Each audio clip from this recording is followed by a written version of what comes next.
Charlie. Thank you. Thank you, Charlie. You can chill out now for a little bit. Thank you for your hard work, Charlie. Welcome. Hi. Good to see yous in the side chats. It's been a minute since I've been here at home doing this. Cheers, everybody, to Thursday. First beer I've had since May 27th. All right. Like I said, Thursday, welcome to the dork side. And this is where we get together and therapeutically help each other through this thing called life. And YouTube, especially YouTube life. That's a whole different life altogether. Just hang around. You'll see. You'll see what I mean. Okay, so here we go. I'm going to go over here before I forget all the stuff I usually do on these things. I'm going to go over here and make note of this person right here. And I'm going to make note of him right now. Now, why I'm making note of this person? Well, pardon me. Because it's writer Jordan Gorey Jury Lurie, and he was first to comment in the chat. Now, most people who are here, if not all people who are here, know that at the end of the year, or actually the beginning of next year, I'll do a drawing comprised of names drawn from two hats. One hat will have everybody who was first in the chat for all my live streams, and one hat will have everybody who was last to comment on my live streams from this year. So I'll do that in January, usually the first week of January. So that's what we'll do. So a writer, Jordan Gorey Jury Lurie, is typically first because he's a wizard. He's a wizard. He's a young man, and he's a wizard. So that's all you need to know. Now, Not Young has really been trying, as has Peter Graves, with their one-letter attempts at just being first. For crying out loud, they try so hard. We appreciate your efforts, Peter and Jeff. Peter, it was good to see you at some of my out-of-town excursions. Hope to see you at the devotional. And let's see who else. Vincent, of course. Vincent, saw you and Tori in Vegas. That was cool. Good to see you guys. I have lots of Vegas stories to tell. I have not been doing this for a couple of weeks because of travel and a cold that I had that pretty much went away and then came right back the next week. It was really weird. But yeah, I'm good now. So Vincent, and there's Mr. Fadak. Mr. Fadak. I'm not even trying to pronounce that, but I like Fadak. It's like a certain kind of fedora, a Fadak. 404 TV is dang it. That's how he's feeling right now. And after I say hi to everybody, we're going to do something. Nathaniel Mars, what's up? Mr. Mars, good to see you. Yeah, I did see the What's in My Bag. That was pretty cool. I've always wanted Mark to do one of those, and I think he picked some really good stuff for his Amoeba records. What's in My Bag? He got most of that stuff out of the dollar bin. I just know it. That's how he rolls. Now, Record Man, devotional. Yeah, people bring their kids, babies, toddlers, teenagers all the time. Of course, they leave. Some people would say damaged, but I would say healed in many ways. But yeah, it's great for kids. We have some youngsters performing this year under the name Butter Tuna. You may see them in the chat today. I'm not sure. Butter Knives and Zuna Tuna. Nick Tronic. Yeah, you should try it out. I've been I think 3 years now. I think I've been to punk rock bowling because Devo played. And every year it's a hoot. It's a hoot. Let's see. Vincent, sorry. It took us a while to meet up in Vegas, but it's, it's always a 100-mile-an-hour kind of schedule for me. Vince, I know you were talking about that. Was right before we went to the after party at what was called the Old Man Bar in punk rock bowling, right next to the main stage, where all the VIP guests met up after the show. And so I was fetching Snooper, my friends in Snooper, to get them to go to the VIP thing. And then I guess you were asking for me as Mark was leaving the event, and we saw him walking on the way back. Anyway, yeah, he knew that I was on my way to that shenanigans. Davey, strange ape. Now, I think most apes would be proud to say they're strange. I hope. Ivan, Music Man, what's happening? Thank you very much for the smileys and stuff. Joe Machos, oh my goodness. My sniper, my stream sniper friend. Everybody remembers that, Joe. It's a really good one. Here's Tim. Mm-hmm. Actually posting under the name Tim. That's really great. Crip. Let me tell you about Crip. Crip was one of the winners last year of the chat drawing. I forget what the name of the thing. The name of the contest escapes me, but he won something, and he just now last week. We got our hands on the package I sent him in January, which never made it to Sweden. Well, it made it to Sweden several times and back and forth. It's a long story, but post offices on both ends of the spectrum really screwed that up. I finally got it back 6 months later, and I sent it to an American address of a friend that's coming to visit Kripp von Frocht in Sweden. So it's going to be hand delivered by a friend now, and he's going to get it. Finally gets his prize. Sorry it took so long, brother. Who else is here? AZ Mick, what's happening? Thank you for the hello. Appreciate that.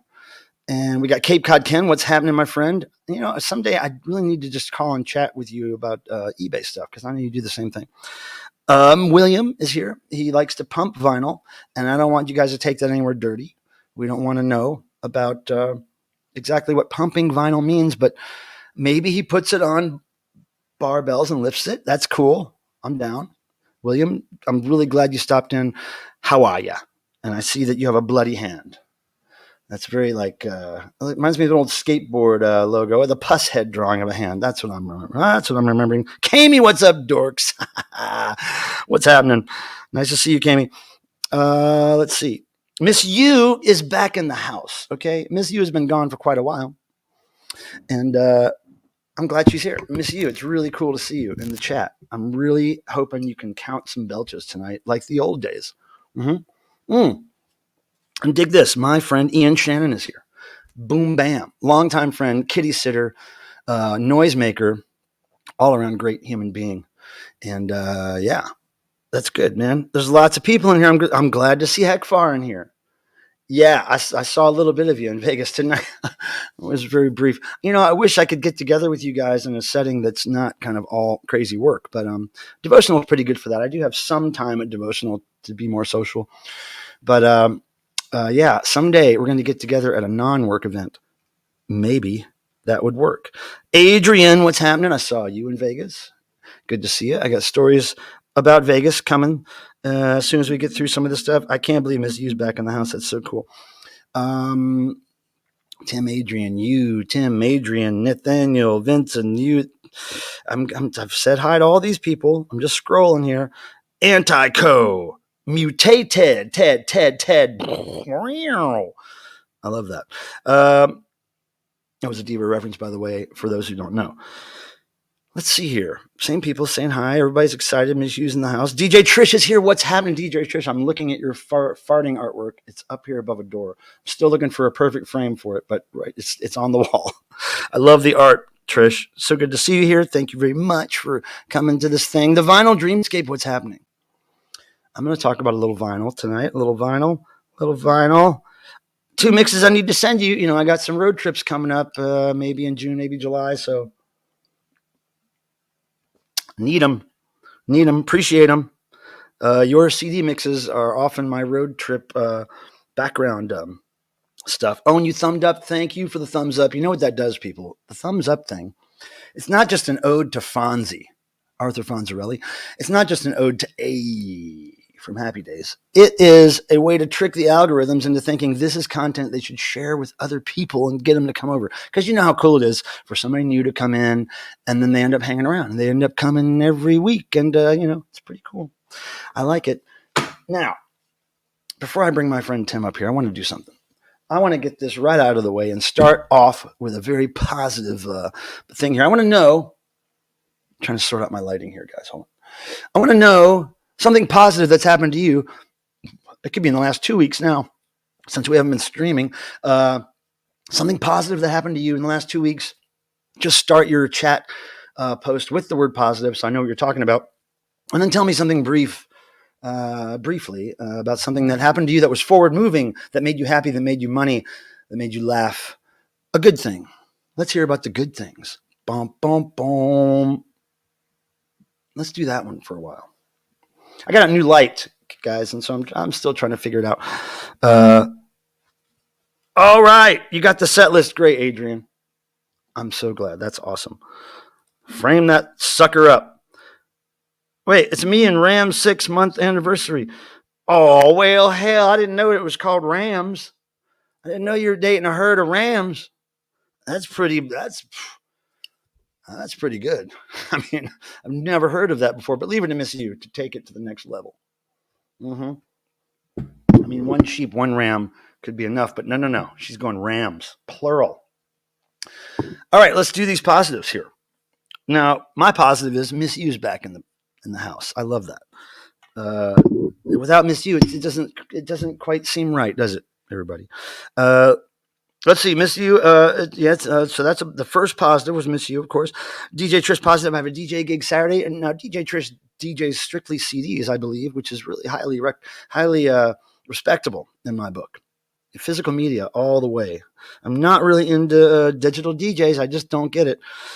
Positive. Yes, the package I sent has been found and will be delivered. Haha. Also saw a negative approach, and they were awesome. Never forgive myself for letting Ann Hayes make me miss Negative Approach the 1 year I was going to get to see them. Melt Banana, I heard that show was great. Saw Melt Banana live, and there were numerous people in the crowd wearing energy domes. I know 2 of those people, David and Joe, who were also, I think, slam dancing at some point in the pit and maybe got their domes a little broke. At least one of them. That's great. Melt Banana's big Devo fans from way back. Positive Miss U has another one. I watched our dear Adrian's first ever YouTube upload. What? All right, I'm gonna have to check that out. Please, Miss U, if you could remind me about that, like text me that or something, so that after the stream I could remember to check that out. Mr. Fadak, positive, used a record amount of stickers in Vegas. Oh, dude, I got stories to tell you about this tea guy. It's on my list. You're part of the story, dude. Yeah, I can't wait. I can't wait to tell. Storm. I thought that said Storm Layaway for a second. I thought that was pretty inventive. I just wanted to say I bought the 3 LP version of Art Devo, and it's awesome. Yeah, it's some hard stuff. It's some real deep cut, early raw Devo from the what's called the hardcore era, because of a couple of releases with that name. But it's, I think, 99.9%, if not 100%, all completely unreleased material from the vault. So that's sick, right? As the kids say. Mm-hmm. Yeah, I drank half a beer when me and Tim were sound checking before. So now here goes number 2, guys. Beer tastes weird after so long I'm not drinking. Woo! What was it, like 2 weeks? I think it's been about 2 weeks since I've had any drink. But yeah, Vegas made sure I got lots of that. Let's see. Video. I got to see that video. Texted you. Thanks, Miss You. I'll check that out tonight or tomorrow morning or something. Oh, yes, it was. Yeah, see, here's what tricks me all the time is people that use different names on Facebook and different names on YouTube, and then the real name is something different. It's like, oof, man, I can't keep all that straight sometimes. It's like it takes little reminders to make me go, oh, okay, that's the one. That's the last name. Okay. Another positive from DJ Trish. I have a new video up. Oh my goodness. Everybody's creating. The creators. Pardon me. I am so sorry. Yay, beers again. Yeah, it's been a minute. And these are ones I bought before I went to Vegas. So it was about time I got rid of them. Positive, Torian, I got big hugs from Roxy. That's great. I've been teaching Roxy how to hug big for about 20 years. I need to sync all my aliases. That's way over my head. Syncing aliases sounds like some kind of band name, probably. I'm going to see Syncing Aliases. Positive, I'm going to devotional. Oh my God, Joe, that's going to be so cool. I'm really glad to hear that, Joe Machos. Really glad. Joe actually managed a devotional or two back in the day, like 20 years ago or so. And wow. Oh, number 3. Thank you, Miss You. I think you missed a couple at the beginning of the stream, but that's okay. They were just practice. Eddie's Physical Media, what's up? Well, I'll tell you what's up. We're getting ready to bring my friend Tim up here, my longest living friend, who still lives in Ohio for some ungodly known reason. And but it's good to see you, and I love physical media, and I tell you that all the time, but it's true. It's true. Now, Tim, give me a thumbs up down there if you're ready to come on the screen. Well, it's not a thumb, Tim, but that'll do. All right, here's my longest living friend, Mr. Tim Nolan from Ohio. Boom. Uh-oh.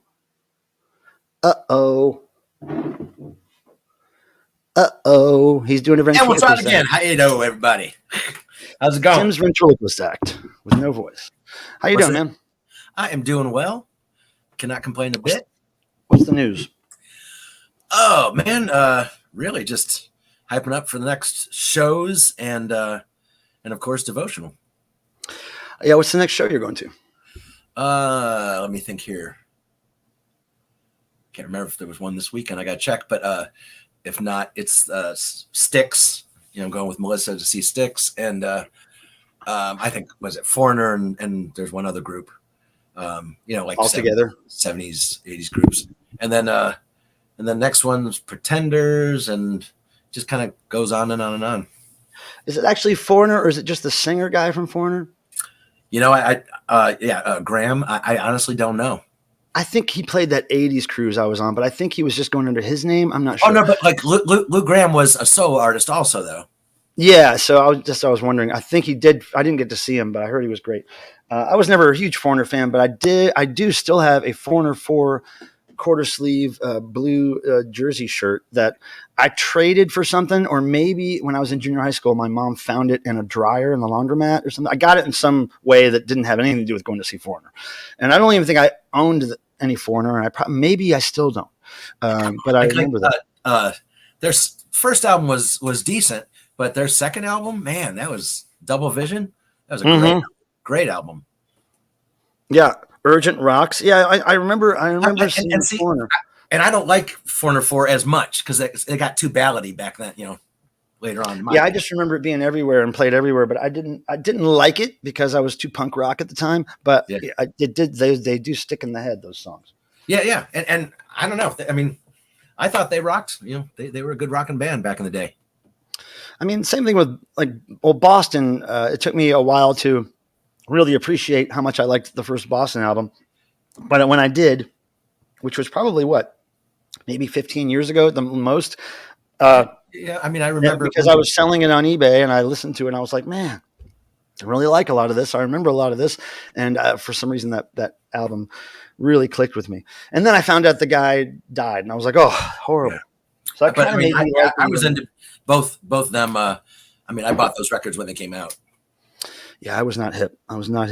There you go. Video confirmed. And there I am.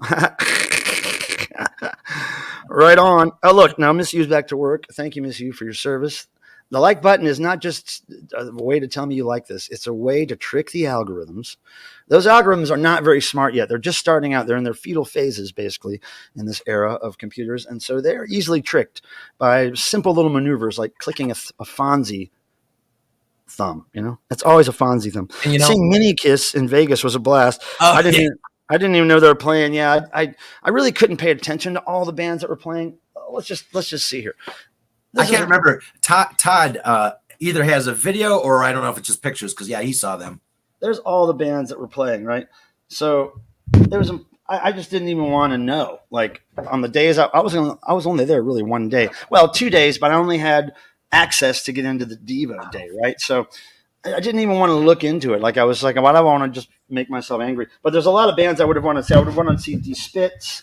I would have wanted to see Mini Kiss. I would have wanted to see a whole bunch of these bands. Well, not a whole bunch actually, but I'd say a dozen or less. Scottolites. I did see Starcrawler a little bit, but I'm going to get into those stories soon. But let me just say, this poster here, I am the proud owner of Stan Lee of the Dickies poster from Punk Rock Bowling.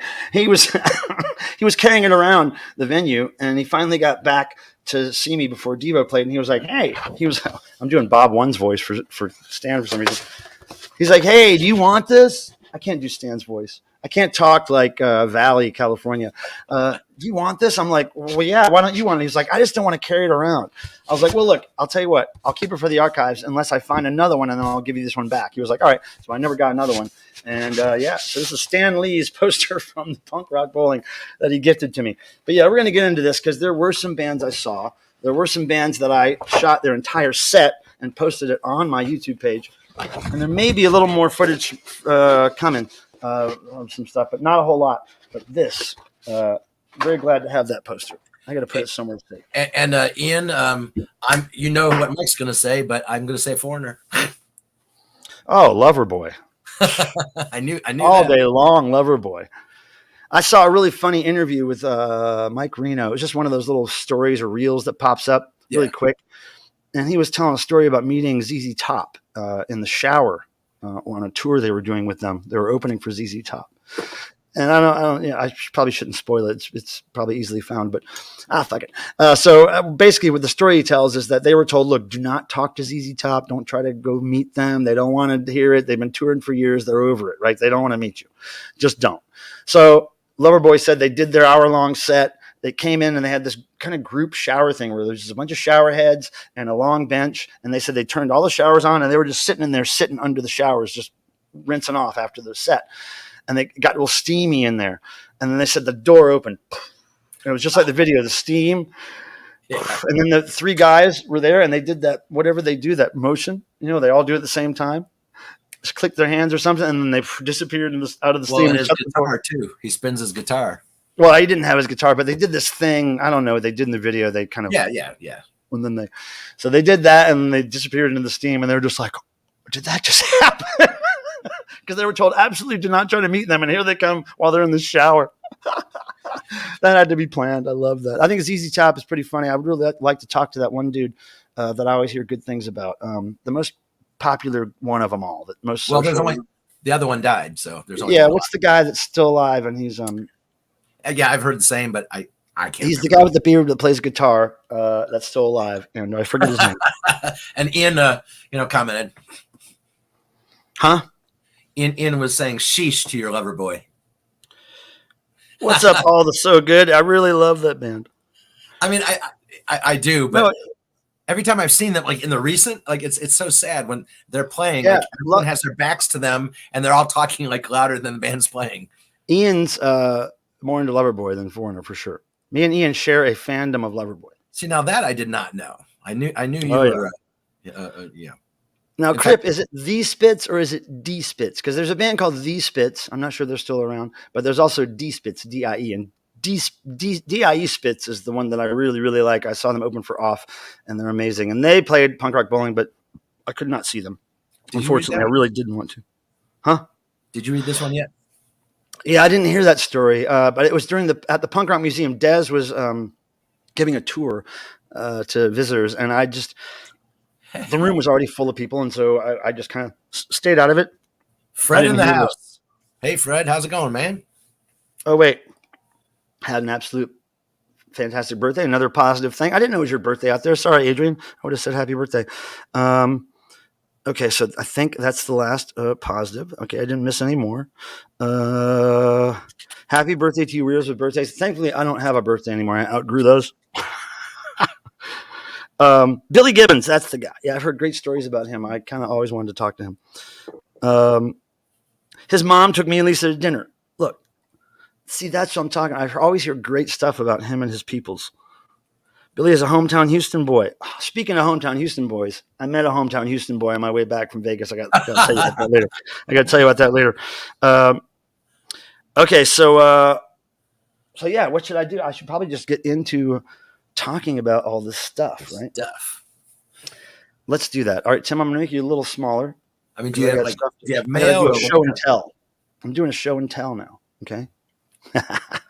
Punk Rock Bowling, everybody. It's a festival that goes on in Las Vegas, downtown, and it's all punk rock. And it's been going on for years. And Devo has played it at least 3 times, I think now. I've been to every one of those, and everyone has been really fun. And it seems that as the years go on, I find out more of these smaller bands that I want to see.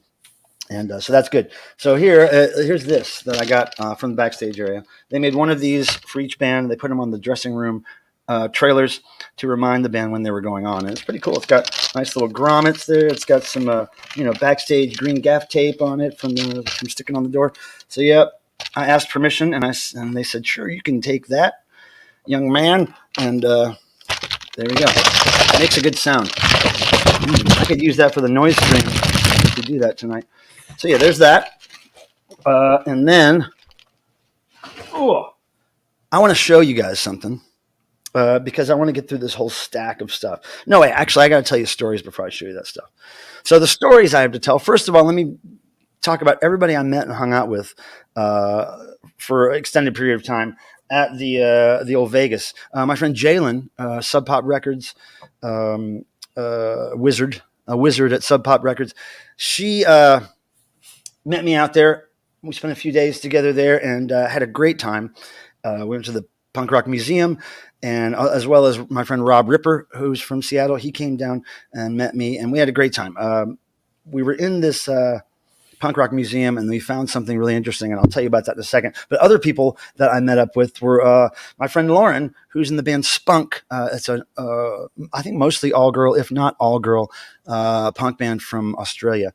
And she was really cool. I met her out in Australia during the Devo tour, and she flew out here for this, and it was great to see her. She had the same red outfit on that she wore in Australia. It was very easy to find you, Lauren. Also from Australia, I met Justine, who brought me a gift package from my friend Radley from Australia. He gave me some great stuff. I'll show you that later. And also my friends in Snooper, the band from Nashville, Tennessee. If you have not looked into Snooper, I think they're considered egg punk. I'm not really knowledgeable about that genre of punk very much, but I think it's like brainy, nerdy, geeky, kind of, cerebral, noisy punk. Because I was going to ask you, so egghead punks, but it's called egg punk, huh? Yeah, I'm guessing, but I guess maybe, yeah. So yeah, to Connor and Blair and the whole Snooper crew, pleasure to hang out with you guys, and we'll do it again very soon. Also, Ed, my friend Ed, and his Raleigh crew. Ed, who's in many bands, namely a band called KIF, Knowledge is for Fools, out here. He was in Electro Frankenstein for a minute, and it was great to see him and his North Kakalaka crew out there being hillbillies and representing. And, of course, Ann Hayes, who you guys know here from the stream, and her her friend Stan Lee of the Dickies. I met up with them. They were hanging out. Stan Lee was psyched to be seeing Devo. He was so excited. I'll tell you more about that, about why he got excited. And then Erica, my friend Erica from California, who I kind of met 20-something years ago at a Dickies show. Haven't seen her face-to-face since, just seen her on Facebook since then. We had a great time, laughed a lot, had a few drinks, saw some dollhouse toilets in bars, and she was really cool. Also, of course, Vince and Tori. Vince, who you know from the side chat here. We actually met up after the Devo show and did some prowling around the Gold Nugget, which was really funny.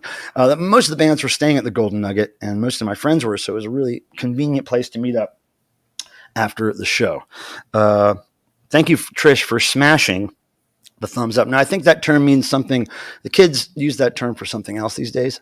I'm not sure if the kids today are going to go around smashing any buttons, but I know what you're saying, Trish. I understand the sentiment, but to the kids, that means something else.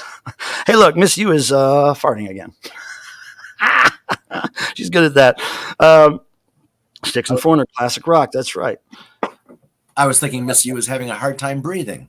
Now, back when I was a kid and I was seeing Styx in concert, like the what's the album called again? Mr. Roboto. Mr. Roboto. No, the album was called Kilroy Was Here. Yeah. So during that time and when Foreigner was out, those bands weren't called classic rock. They were called AOR, album-oriented rock. And that soon became known as classic rock. But back then it was AOR, album-oriented rock. And it's because it fit into a format, a radio station where they could play the hits and they could also play something else off the album, hence album-oriented rock, and not just hit-related. And of course that made hits happen when they played something else off the album randomly. Those would become hits. Fun fact, I've been wearing my Super Chat Charlie shirt for an entire year. I'm sure that smells great. I would like you to bring that to Devotional. I mean, maybe you washed it while wearing it. That could be, maybe you showered with it and washed it. That's pretty cool. I'd like to see proof of that. Maybe some kind of video evidence. I don't know.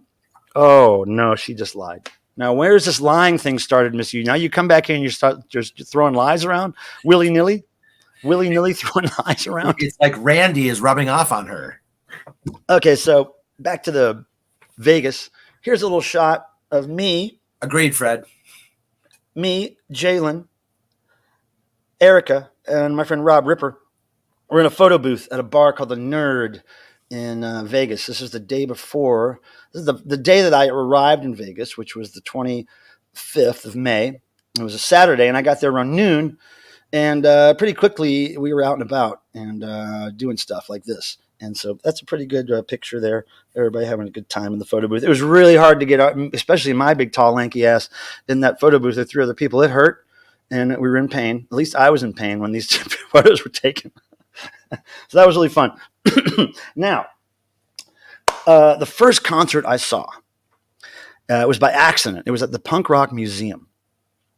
And before I get to that concert, I want to say a little thing about something me and Jalen found at the Punk Rock Museum.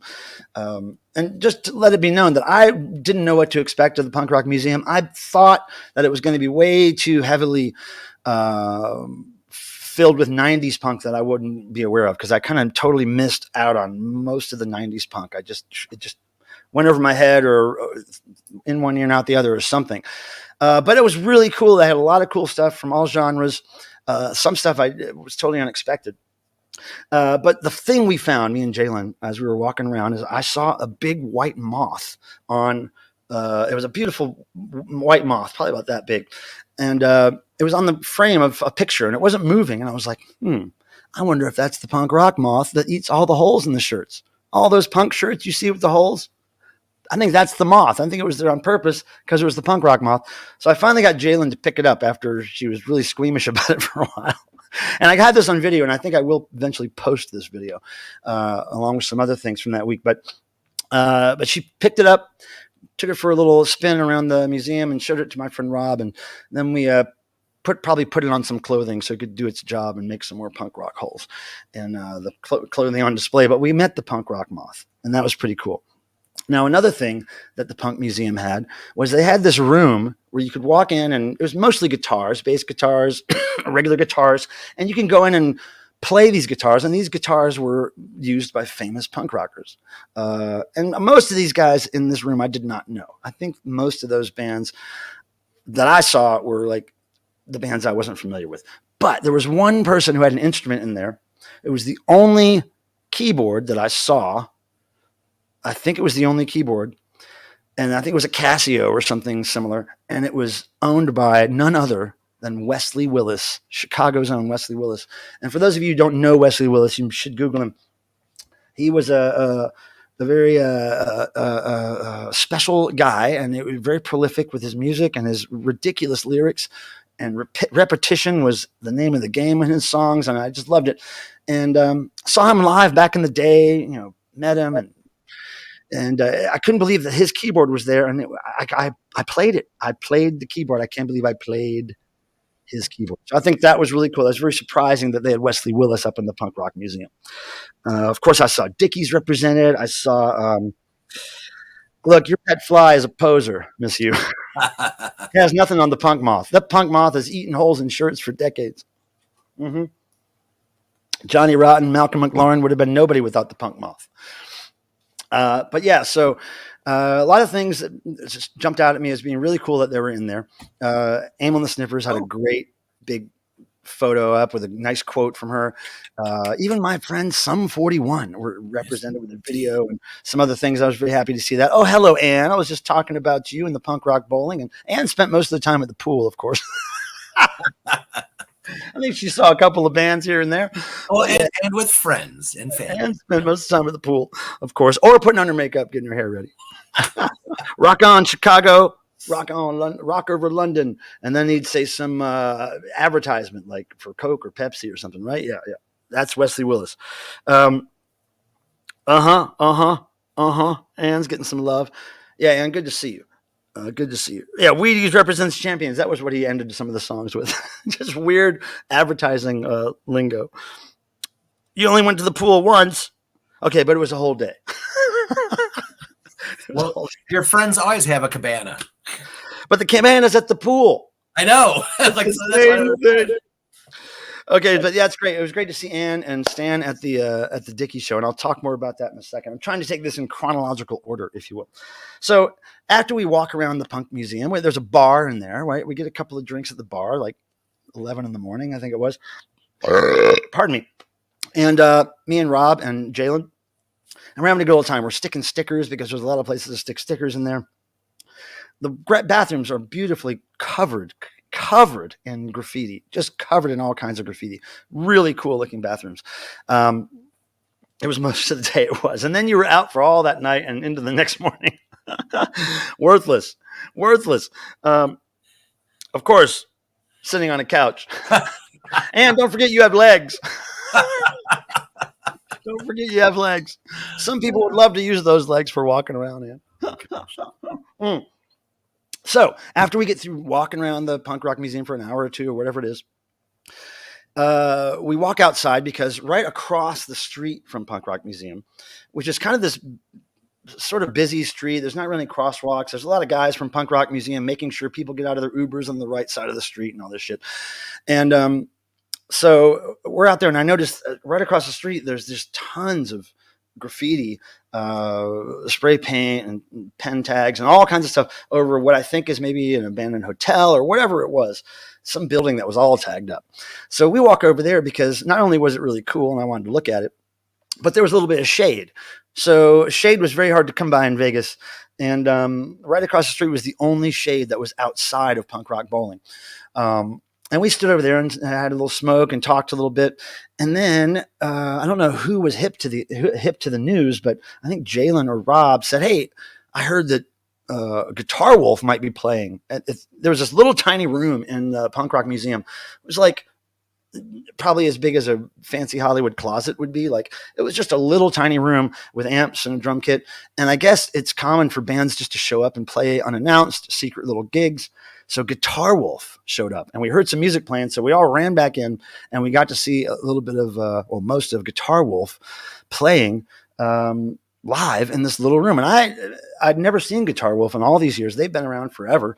I remember decades ago, lots of people I knew were into them. They had this cool rockabilly, Asian skinny rocker look. It was really cool. And they look exactly the same. The singer, same singer, guitar player. And really cool. Met him afterwards. He was very cool about getting pictures taken. So I'm going to I didn't shoot a whole lot of footage of that because I didn't have a really great spot to shoot video from. But I'm going to put a little bit of that up in a little compilation, including the Punk Moth footage. So there'll be that. Adrian was saying the tiny room is the Pennywise garage. The Pennywise garage. And I think Pennywise is a band that I don't know about. But yeah. Maybe they took their garage and rebuilt it somewhere else. I don't know. Yeah, so that was really a fantastic first band to see, was the unannounced secret little gig by Guitar Wolf. And I swear that guy on a 90-degree day, dry heat, of course, but on a 90-degree day, that guy was decked out in leather from head to toe, had the pompadour, was completely cool with posing with people. He was so into it. I don't know how old he is, but I think he's pretty old, even older than me. And I was thinking Vegas now is like 107 to 111. Well, I don't know. Forget that. Well, it was 91 here in Raleigh today. Yeah, we've been hitting some 90s. So after the Punk Rock Museum, we go to a few bars. Hey. I do Natalie, hey, what's happening? I do a little search for dive bars near me, and we find a place called The Nerd, and it has supposedly pinball and video game stuff. So we go out there, and there's nobody there. It's just me, Rob, Jalen, and our friend Erica, who we just met up with. And we go in there, and there's bowling, but it's really expensive to play. It's like $20 a person for an hour. And we were like, no, we're not going to spend that. And then there was skee ball and video games. We didn't really play any of that. We just went straight to the photo booth, which is where we took this, and got a few drinks, hung out there. And there was also a bunch of two big doll houses there, just sitting on tables near couches or just sitting around. And of course, what do? Is I go up and I try to find the dollhouse toilet, right? And both of them had dollhouse toilets, and I did get pictures. But as a tribute to that, I'm going to make this dollhouse toilet flush.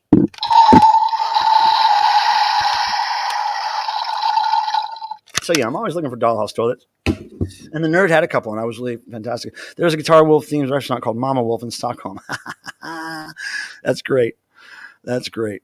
Good news. So yeah, then we had this great night where we went out, had a few drinks, walked around that street that's really popular. What's it called? Formica Street, or starts with an F. I can't remember what it's called. But the very popular street where everybody walks, and there's lights all around it, dancing monkeys and all kinds of crazy shit. So where's that slacker Dead Wax? I don't know. I've been so out of the loop for God knows like a month mostly. I don't know. I don't know anybody is, if people are still alive. I have no idea. Okay, so after that, after we're having drinks, and mind you, I woke up at 3 a.m, North Carolina time. Fremont, that's what it's called, Miss You. Yeah, so we walked around Fremont, and that was pretty much an experience. And so at some point, I think maybe Rob decided to go back to his room and freshen up or take a nap or something. And me and Jalen at some point decided to walk off the beaten path to another dive bar, and it was called the Berlin Bar. And this was off the beaten path. This is blocks, a 20-minute walk away from Fremont Street through a pretty good part of what some people would call the hood, I guess. But it was a pretty good stretch of property where there were no tourists. There were a lot of, questionable humans slumping around that part of town, and lots of graffiti, right? And during this trek through pretty brutal heat, we were trying to find all the shade we could. And we finally found this alleyway that was just totally all graffiti, run down buildings, broken down fences, garbage, furniture laying everywhere. It was really cool. And there just happened to be a guy, a cameraman and a rapper, filming a rap video while he's walking down the street. And I think I got into the video in the background a little bit. I tried to stay out of the way, but I think we were in it a little bit. So I'm waiting for the day there's a Vegas rap video where I'm standing in a graffiti street with Jalen while this guy raps. So that was really cool. And then we walked all the way back through that same neighborhood. It was really great. I loved walking through that non-touristy part of Vegas. So I got up at 3 to catch the flight that morning, North Carolina time, landed in Vegas around 10 or 10:30. I got to the hotel probably about 11, just after. Was out and about by 12:30. and stayed out all night. And the last band I saw was at 2 a.m. that night. So I'd been up more than 24 hours because I was up 3 a.m. North Carolina time, which is 3 hours before whatever. It was a long time I was up. And I had to get up the next morning at 5:30 for a 6:30 a.m. lobby call to go set up Devo. But I was not going to let that stop me. So we went to see a secret show that featured the band The Chats from Australia. I know a lot of people know The Chats. This is the shirt I got. The Chats love beer. Yes, they do. They do love beer. And man, I tell you what, I'm so glad I stayed up till 2 a.m. And thank you, Rob Ripper, for getting me into that gig, and Jalen as well. Thank you for getting us in. And we watched the whole show. I shot the whole thing on video. Some of you may have seen it already. And oh my goodness, the Chats, they were so good, man. They were so good. And I love the Australian band. I love their Australian voices and their slang, Australian way of talking. So that was really cool. It was a big thing because I wasn't able to see the Chats' real performance the next day because they played too close to when Devo played. So there's Jalen right there. Hey, Jalen, what's happening? I was just talking about our fantastic time in Vegas, and I showed this. Okay, there's Jalen there. The one with the dark hair there she is, looking real happy in those photos. So yeah, so then we saw the Chats, and we went. Jalen and I kicked it back to the hotel and crashed for probably 2.5 hours. Well, I crashed for 2.5 hours. She got to sleep in, but then I got up, went to set up Devo, and by noon I was done setting up Devo, and we were able to meet up, and we were able to see some bands that day before Devo played. And I got to tell you, I'm so glad I did because I got to see Snooper down below. Yeah, Mr. Mohawk Man, what's happening, brother? Nice to see you. So yeah, I got to see Snooper from Nashville. I shot their whole set, which you can find on YouTube on my page. And then I got to see a little bit of Starcrawler, which I've never seen live. I've heard a lot about them. They were really cool. And I wasn't really able to see the Descendants because that was on the wrong night. I could hear the Descendants from my hotel room, which was great. And I'd just seen the Descendants maybe a month before in Raleigh here. So no big deal. But then the Devo show. Okay, so the Devo show. Okay, it's a Devo show. I've done a lot of these shows. It was great. It was great. The band was happy. The crowd was happy. Everything went great. The best thing about the Devo show for me was after the show, Stan Lee, who got up to the VIP section where you're able to watch from the stage, basically, the side of the stage. Pardon me. There's this little corralled section there where they let people with the right wristband watch. And so he was standing kind of basically right next to and behind Devo's drummer, Jeff Friedel. Him and Ann. And maybe a gaggle of maybe a dozen or 20 other people that had these wristbands. And so after the show, and I see him over there because I'm working the side stage, and I'm looking at him, and he's like just rocking out. He's singing the songs. Like I remember him singing Mongoloid, I think. And like he's just really, I could tell he was just very much enjoying it. And I don't get to see Stan watch other bands that he likes ever. I always see him on stage, right? But it was cool. And then after the show, he comes out and he was like, he had this yellow suit on. It was a jacket, had the sleeves ripped out, said Devo on it. And he was like, hey, you won't believe it. He was like, I was just standing there watching the show, and this yellow suit flies off the drummer and lands right in my hand. It just landed in my hands. How does that even happen? I said, Stan, first of all, you're a rock star. Second of all, Satan. He laughed. He laughed. But he wore that thing after the show to the Golden Nugget Casino. He was wearing it around, and it was so cool. He was so happy with that. And, I had nothing to do with getting him that. It just flew into his arms naturally, and it was the right guy to catch it. Yeah, it was great, Ann, wasn't it? Yeah, I didn't realize it happened that way. That's amazing. He was like, how does this even happen? I'm like, dude, I assumed that like somebody knew it and did that. Yeah. Oh, and so also after this Devo show, my friend T, who's in the chat, he's kind of a sticker aficionado. He likes sticking the stickers, and he has these particular stickers that are pretty interesting. They're little round stickers with people's anatomy on them, and it's people call it the back door. I guess we'll call it the back door stickers. I was going to say, what do you mean? We'll get, and I think there's some nipple stickers, but most of them are back door stickers, very graphic back doors. And he was sticking these things all over the place, just taking pretty good chances. Like there was a bus that had some politician or some celebrity or some fancy looking white guy with a big smile. And he stuck one right in the teeth. As the bus is pulling up, he walks up, sticks it right on the teeth. I think maybe even Jalen got it on video, but it was great. And he stuck one on a dancer that was out in Fremont Street. These glittery girls that are dancing around. He stuck one on her back. So it looked like she had a little back door way up high near her tramp stamp.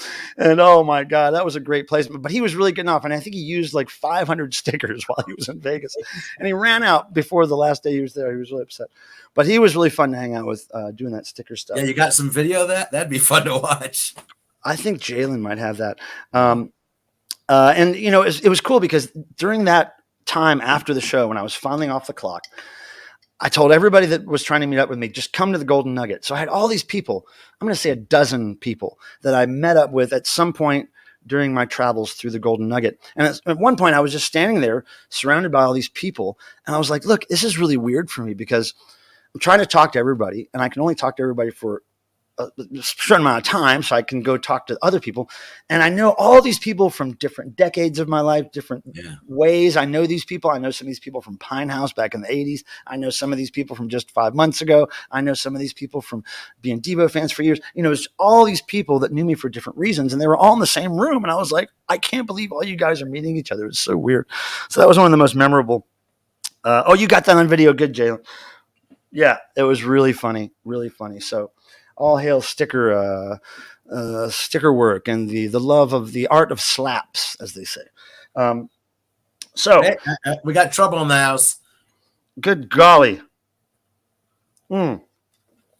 Randy, trouble. Randy, speaking of trouble, you know that kid you foisted off on me? Randy's firstborn. He decided that as this thing was hatched, he didn't want to be a dad anymore, and he sent it to me in a box. And he still gets tickly every now and then. He's doing good, Randy. Don't worry. Mike, you're not supposed to put your finger there. Hey, that was a thumb. Oh, okay, my bad. Dead Wax, welcome. Nice to see you, buddy. Nice to see you, buddy. Dead. The kids say that. Now check this out. Miss you and Dead Wax, y'all need to catch up because y'all have been, you haven't been palling around like we usually did back in the day. So go ahead and get acquainted. I want to ask Vegas people, if anybody here is really into gambling or knows a lot about that, I want to ask you something. And this may be a mute point. This may be totally worthless, but I found this, okay, on stage. On the Devo stage. And it was a little wet and damaged, but is there any way that I could get anything for this? The Mirage cash out voucher? And I mean, once you use these things, do you still get the piece of paper? Does it eat the paper? I mean, is there any reason? It eats the paper. It eats the paper. So I wonder if I could say, look, I have this and it got wet. What do I do? Like there's cash out machines. I know, but if I say it got wet in my pocket, I don't know. Is there any way I should... Is there any reason I should try to do anything with that? Because who knows how much it's worth?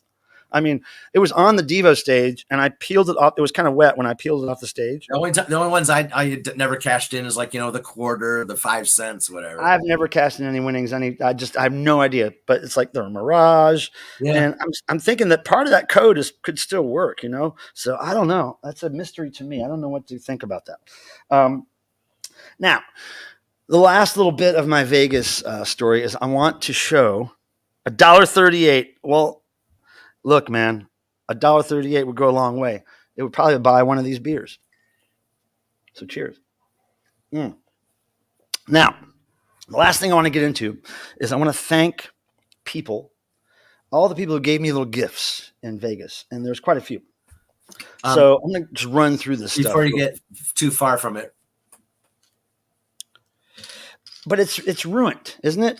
Won't they say this is ruined? Okay, Peter, if you could email me or text me information on how to do that and how I should go about explaining. I mean, I'm just going to say it got wet in my pocket or something. Or I don't know. Or maybe I can mail it to one of you guys in Vegas and trust you to be honest with me about how much it's worth.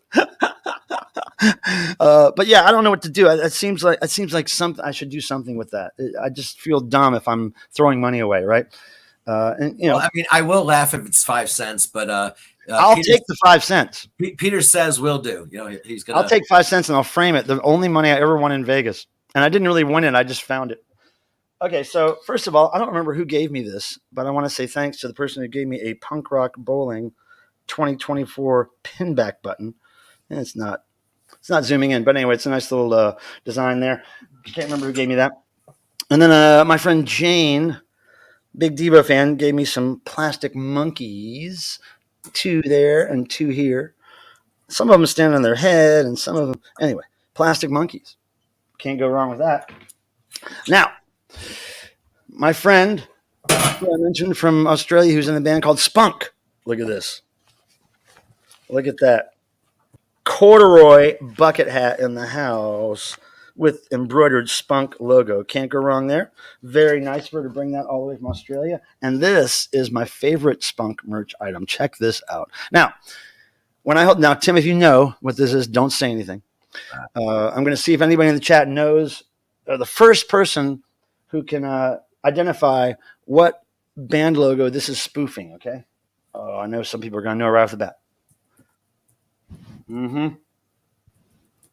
Do you know, Tim? Don't say.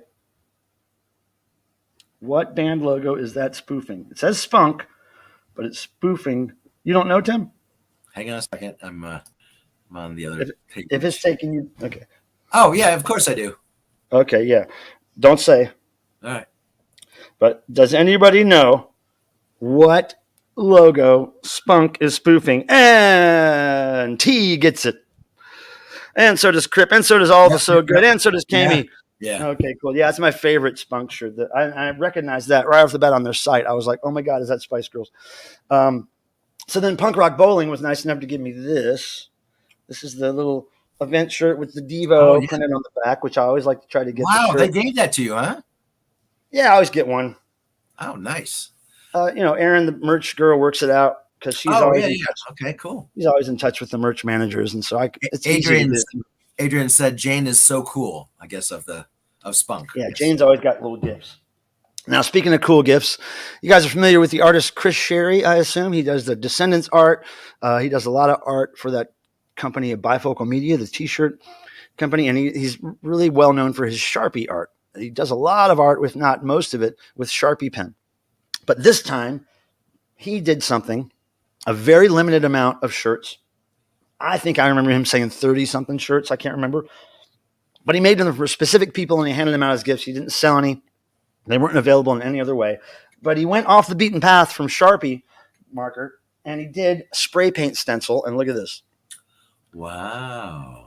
He combined Devo logo, Descendants, and Madness. That's cool. And that's spray paint stencil. Spray paint stencil. Isn't that cool? That is really nice. And these were in high demand. A lot of people were wearing them because Wow. once he gave them to people, they would wear them, and everybody wanted to buy them. Man, if this could have worked out legally at the festival, they would have sold a ton of them. Yeah. But it's just a high bar to crawl over to get all those bands to agree and all the legal stuff to go through.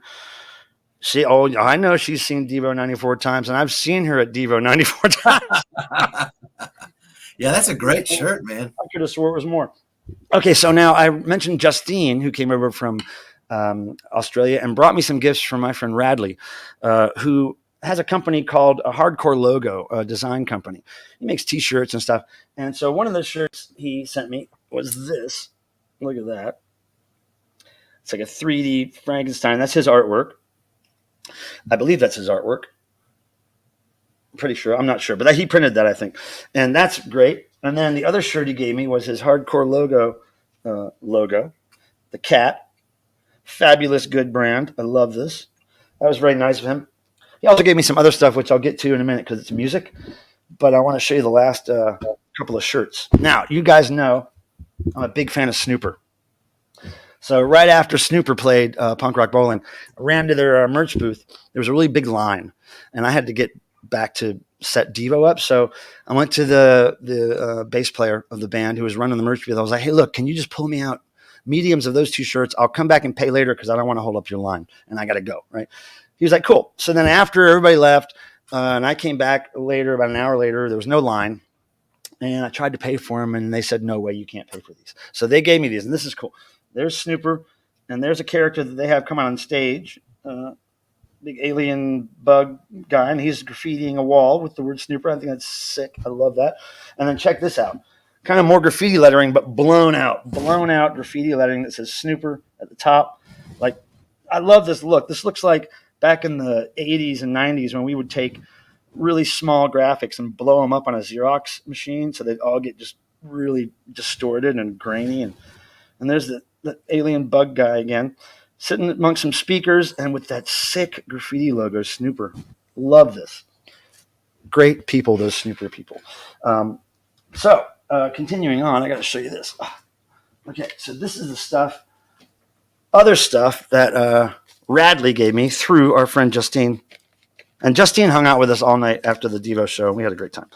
She saw the anus stickers being stuck everywhere. So the Porkers is a band that Radley's in. It's a ska band from Australia. So and I got to tell you, I've been listening to what he gave me, the music, and I'm into the Porkers. Pretty good. I mean, there's a lot of ska bands that came through that 3rd wave, 4th wave, whatever movement that don't quite do it right. But look at this. He gave me a 7-inch. Nice. Make hay. Right. I haven't listened to this yet. He gave me this. I've listened to this. This is a really good album. I think this is a pretty early album called Grunt. I've listened to this. What would you liken them to? Well, just, like Mighty Mighty Boss Tones and, the more kind of hard-edged rock ska bands of that era, of like the 90s, of the late 80s. Now, you don't like Boss Tones, though, right? Yeah, I like the early stuff. There's that first album with the red plaid on it, Devil's Night Out. I loved that one. I think after that, it just started becoming like, it sounded like the first album again. I don't know, but I like that first album. Here's another Porkers, and then I haven't listened to this one yet. This is a CD EP. Wow. Now, 2 of these have Devo cover songs on them. Jerkin' Back and Forth, I believe, is one, and I think Mongoloid might be the other, if I remember correctly. But great. Well, I've heard one of them. I haven't heard both. I don't think I've heard both songs. Anyway, great Porkers stuff. Thank you for that stuff, everybody. No baloney in the house. Welcome. Really appreciate all that stuff. Now, one more story. Coming back from Vegas, okay? So I have to get up in the morning after being out until, I don't know, 2 or 3 again after the Devo show. I got up later, around 8, 7:30, and I realized I was getting all these warnings on my phone saying that my flight was going to be possibly affected by inclement weather. And I usually get a direct flight when I fly from West Coast to Raleigh. But this time I had a connecting flight in Boston. And it was going to be screwed weather, storms and all this stuff. So I decided to go to the airport really early to see if I can switch my flight. And oh my God, I'm glad I got there just after 7 in the morning because I was able to switch to a flight that was leaving at 7:50. Boom. Instead of waiting 3 or 4 hours for the flight that was going to leave at noon, I just got on the flight, went to Houston instead of Boston, which I avoided all the weather. And the greatest thing about going to Houston was I had a little bit of a layover, just enough time to basically get something to eat really quick, wash my hands, go to the bathroom, whatever. And then I get on this plane, and it's a Southwest plane, so you sit wherever you want. And I wanted to sit definitely up front because I wanted to get off that plane and onto my next flight to Raleigh as soon as I could, so I wouldn't miss it or whatever. And I was also looking to try to get maybe something to eat.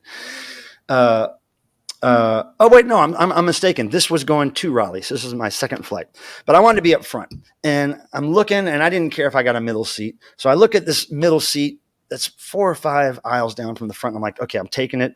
The 2 people on either side, I didn't really look at them too much, but they weren't really big people. So I wasn't going to be squeezed in there.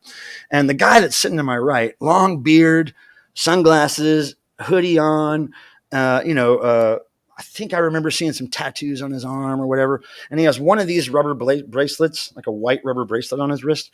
And he's just kind of has his headphones in and he's listening to music, obviously, and he's air drumming. So I'm kind of interested in this guy. I'm like, okay, this guy's pretty interesting. So at some point he asked me, hey, are you a musician? And I was like, oh, not really. I work for bands. He was like, hey, you want to trade? And he offers me his wristband for one of mine. I'm like, oh, man, I can't. These are from Europe last year. I got to keep them, man. They're keepsakes. So he's like, oh, cool. So we didn't talk very much. He was just listening to music. And for the most of the flight, and he was ordering a beer here and there, right? And I didn't notice him paying for the beer because usually when I was on flights and you order a beer, you pay for it when you get it and the person walks away. But he's kept getting handed beers. And I asked the stewardess, I was like, well, you don't call them stewardesses anymore. What do you call them? Flight attendant? I asked her, are those complimentary? She's like, no, you have to buy them. I was like, oh, okay, just asking. So then we're getting down to the last 30, 45 minutes of the flight. We're getting ready to start our final descent. And he turns to me. He says, hey, I got to get up and pee. He's got to pee out these 3 or 4 beers he's been drinking. So he goes up and he pees, and he's taking a long time. And I'm waiting in the aisle. He comes back, finally sits down. He's like, I got a gift for you. I was like, really? He was like, yeah. She comes back with 2 beers, hands one of them to me.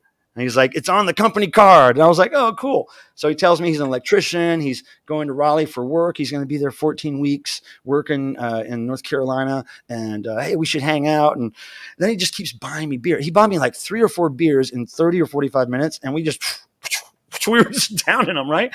And he was like, look, I can give you a ride to your house from the airport. I got my truck there. Don't worry about it.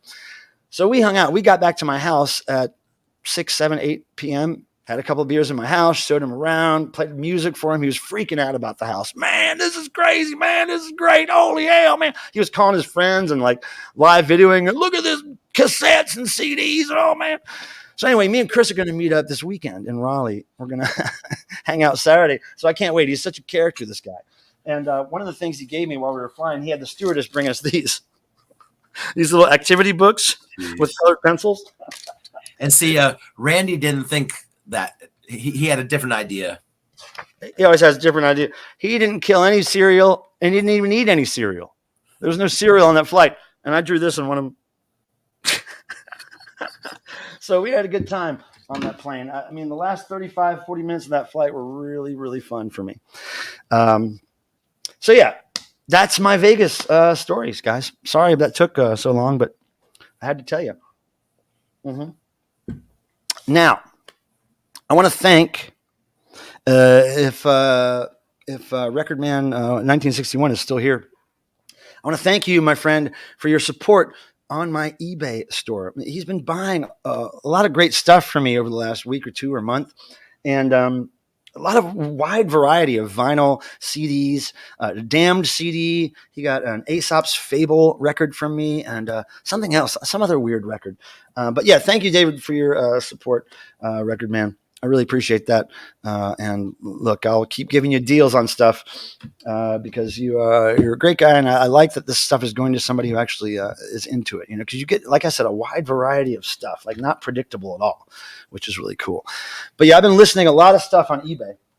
And my goal, which I stated a few months ago, was to pretty much work through all the stock that I collected last year, list it all, most of it at least, before I go out to heavy thrifting again. And me and Tim have some heavy thrifting coming up. He's supposed to be visiting here in the next, I think, 10 days exactly now.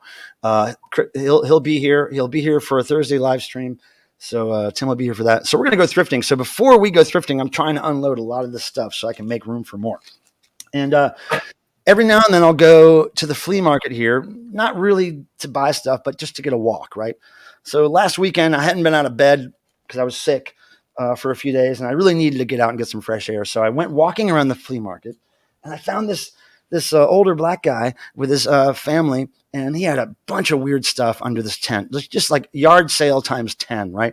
And he had some crates of records. He had some CDs. He had some 7-inches, some song books, like sheet music for rock bands. So I went through. I got a stack of stuff for like $20. Lots of cool stuff. Unfortunately, one of the things I got that I was really looking forward to was damaged, and I didn't notice before I got it, but I'll show you what it is. It's this record by the Vandals. Now, this is not the punk rock Vandals from Southern California. This is a power pop rock band from I believe they're from Charlotte or somewhere in North Carolina, and they sound a lot like Cheap Trick. Um, the Wages of Sin was, I think, their biggest well-known song, and here they are. Judas Bullethead, anti-scene offshoot band, did a story about him. Little Jimmy, play your guitar.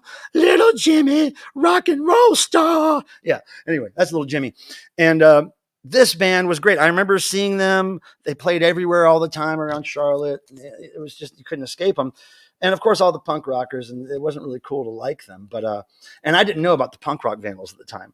So anyway, I bought this, and unfortunately, the record has these little, like, it's like it got warped. It got not warped, but heat damage. Like, it's all warbly. And I didn't notice. I just noticed it had a nice gloss to it, but I can't play it. It skips constantly, which is a bummer. But I'm glad I got the cover because I never saw this record back in the day. Or if I did, I don't remember. So anyway, the Vandals, if you can find this and you're into power pop, I don't think it goes for very much. But power pop for sure. And it sounds kind of like Cheap Trick, and really wish I could hear it. But another thing I found at that same guy's booth, and these are all like probably $1.50 each. I paid for these. Is this another band from the Charlotte area called the Sponge Tones? And this is kind of like a Beatles. It's like, I would imagine what a Beatles tribute band would become if they wanted to do original music and still sound like the Beatles. So they were very Beatlesque. They played everywhere, all over Charlotte. This is a very early 7-inch that they put out. And this is in great shape, fortunately. Really, really good shape. So this will probably go on eBay. But for Beatles fans, if you don't know Sponge Tones, look them up. I think you really dig them. And that's going to go on eBay soon. And then check this out. Oh, well, there's this that I found in that guy's stash. This old record bag. It got cut off here, but this is the kind of bag you would buy a 7-inch record single, and they would put it in here. So that's really cool to have. And then this is the crowning glory of the records I found there. Look at that. This is Madness, Our House, picture disc, 7-inch, UK pressing, perfect shape. Really dig it. I'm not going to collect it, even though I want to, but I'll put it up for sale on eBay just because I can't collect it. I got to force myself not to collect it. But so I found those, and which were great finds for me, and found some CDs as well. I already sold a Damned CD that I found there. And actually, Record Man 1961 bought it from me, Damned Anything. And I had no idea how much that CD was worth, but it was like a $30 CD. So I got rid of that, and just good finds. Oh, and I also got all these cool songbooks, like Led Zeppelin, which was a UK pressing sheet music songbook, perfect condition, a die-cut cover. It was like physical graffiti windows that you could see through. And also I got Extreme, that band Extreme, or maybe they're called Extreme 2. I think they had a record called Porno Graffiti. That was a Japanese sheet music songbook. That's worth good money. I got a Queensryche Japanese music songbook. That's worth probably $100 or $80. And I think there was one more band booked. Oh, Rainbow. Richie Blackmore, Rainbow. That's a Japanese songbook, and that goes for good money. So I really hooked up, spent $20, probably got $200 at least worth of stuff to sell. So, and thank you, Record Man, for helping me sell one thing that covered the cost of everything that I bought that day. Right on. So, hey, there you go, Record Man. I see you there. You are well. I'm well. Well enough, at least. Not well in the head, y'all. Now, look, Tim, you keep diving off here. Is that on purpose? You keep diving off the screen? No, when you were doing that, I figured that's how we were. Oh, yeah. So yeah, I'm listing a lot of stuff every day. Mostly right now it's vinyl. Mostly 12-inch vinyl. I've been grading things all day. Lots of hip-hop 12 inches and electro stuff, some gospel, some R&B. A K-Tel compilation called Formula 20. It was a 2 LP compilation from 84. Oh, my God. I listened to that today. I liked every damn song on that record. It's just pop stuff, like Madness and Hall & Oates and whatever. But it was just the stuff I remember hearing on the radio all the time because I grew up on radio in the 80s, right? So it's just a good listen, man. Not good enough for me to keep it and not sell it, of course, because that's not what I'm doing right now, keeping stuff. But yeah, it was good to hear. I've been finding myself there, recently too. Mm-hmm. But if you haven't seen the videos, the chats and the snooper video that I put up, please go check them out. I think I'm going to make one compilation video with maybe some video that Jalen shot or anybody else that was in my little crew. We put it together as some kind of, yeah, as usual. He's bored with the Pilmer friendship. But, you know, we're going to make a little scrapbook video from Vegas, I think, eventually here. Devotional, in case anybody's curious, we have some news coming up, some guests and some bands. We can't do it right yet. I don't have final confirmation on a few things. Roxy in the house. Hey, Roxy Dog Grandpa.